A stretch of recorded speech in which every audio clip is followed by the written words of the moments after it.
So if I was in charge of the education system, what's the one thing I would do to improve it? I would do whatever I could to instill competition. Competition is good in every endeavor, in every industry. Education is the #2 industry in America in terms of total revenues, behind only energy. And it probably has the least amount of competition of all of its peers. So what would I do to instill that competition? One change I would make: I'd have the funding for every student follow them at the building level. Meaning, if you want to be homeschooled, your funding goes with you to your homeschool. If you want to be private schooled or chartered school, your funding goes with you to the private school and the charter school of your choice. Not a voucher, not a tax credit. That's your money.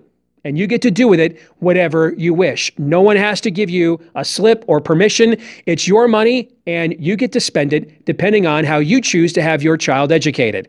And one other postscript I would add to this: if you take your kids out of government schools and you decide you want them to go to a different kind of schooling instead, the government schools don't get to send you the bill for the seat in their classroom that your children are not currently occupying. This is pretty simple. You'd think the same liberals who believe in one man, one vote would also agree with you shouldn't be paying for something you're not actually using, right? So it's very simple. We need more competition.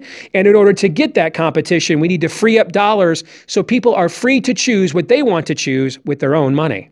And so what Steve is saying, so well articulate, if we had real competition for education, we allowed parents to take the resources that are being confiscated by the state through property taxes and funneled into the public schools, if we had real competition that allowed parents to keep that money, how could we begin to fix education? I think he raises a number of really good points there, and I think there absolutely needs to be more competition in everything.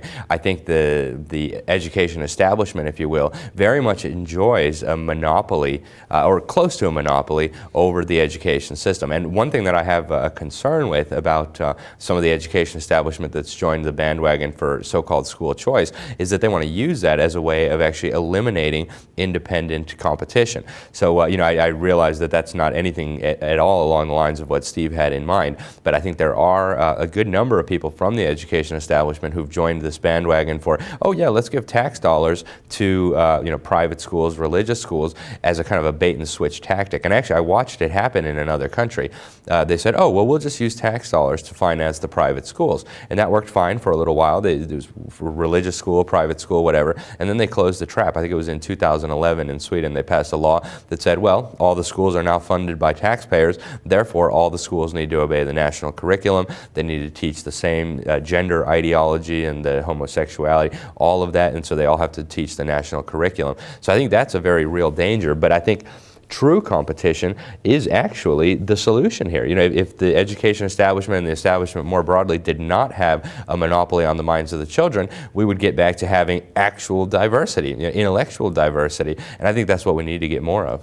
I love what Steve said about your money following you. So if you only have real choice if you have the ability to put your kids wherever you want them and not still have to pay for the public schools, right? If the money that is taken from your taxes, taken from your sales taxes, property taxes every year is not taken out, right, to fund the public schools for a seat that your kid isn't taking, then you have freedom of choice that can't be co-opted by the government. The problem that a lot of us have with school choice as it's formulated, even by people like Betsy DeVos, is that it's a bait and switch. We're going to use taxpayer money to fund charters and vouchers. But as you just said, already doing it in Sweden, sooner or later, if the state or the federal government is paying for that, they'll determine what gets taught. And so it's not choice. The buildings are different, the delivery method is different, but it's all the same education, and that's not genuine choice. I also love something that you pointed out. You used the word monopoly. Earlier, in an earlier segment, I used the word corporate. Our big education administration, from the universities to the public schools, these are corporations. They're corporate entities, and they're behaving like monopolies. We would not tolerate this behavior in any other kind of corporate life.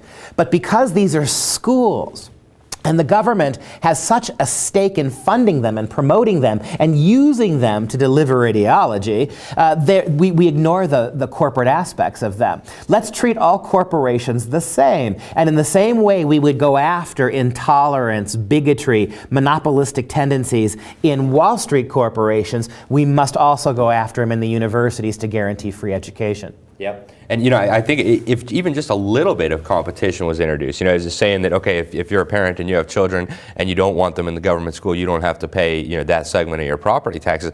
I think that would expose a big part of the problem, because people would realize, you know, these schools are spending $200,000 a year under the guise of educating a student over, you know, whatever, 12 years.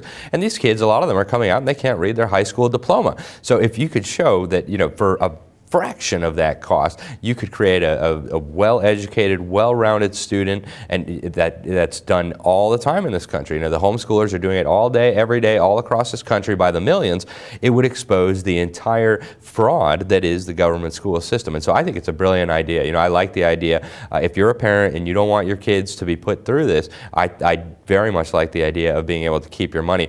The only reason I think we should be cautious is because, you know, the politicians will say, oh, well, we're giving you a tax break, therefore we want to attach these regulations to you. So if we can keep the regulations and the strings off of it, I think it's brilliant.